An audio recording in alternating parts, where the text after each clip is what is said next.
मार्का हक में जिल्लत आमेज शिकस्त के बाद भारत प्रॉक्सी से दहशतगर्दी करवा रहा है। भारत जिस जबान में बात करेगा उसी जबान में जवाब देंगे। हम अमन चाहते हैं मगर ये बराबरी और इंसाफ की बुनियाद पर कायम हो सकता है। वजीर आजम शहबाज शरीफ का आज़ाद कश्मीर असम्बली के इजलास से खिताब। वजीर आजम ने कहा कि भारत ने के नापाक अज़ाइम फितना और साजिशें तर्क करने तक खिते में अमन कायम नहीं होगा।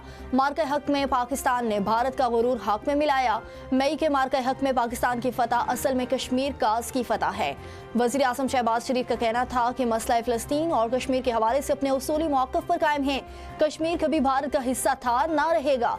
पाकिस्तान कश्मीर की आज़ादी के लिए अपना फ़ाल किरदार अदा करता रहेगा।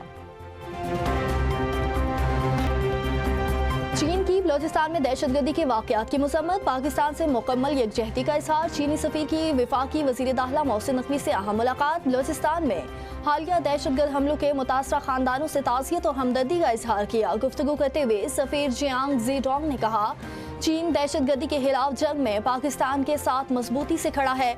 मुलाकात में इंटेलिजेंस शेयरिंग और साइबर क्राइम के शोबों में ताउन बढ़ाने पर इत्तफाक। इंसदाद दहशतगर्दी समेत दाखिली सलामती और सिक्योरिटी ताउन पर भी तबादला ख्याल। मोहसिन नकवी का कहना था कि मुल्क में चीनी शहरियों की सिक्योरिटी के लिए स्पेशल प्रोटेक्शन यूनिट तश्कील दिया जा रहा है।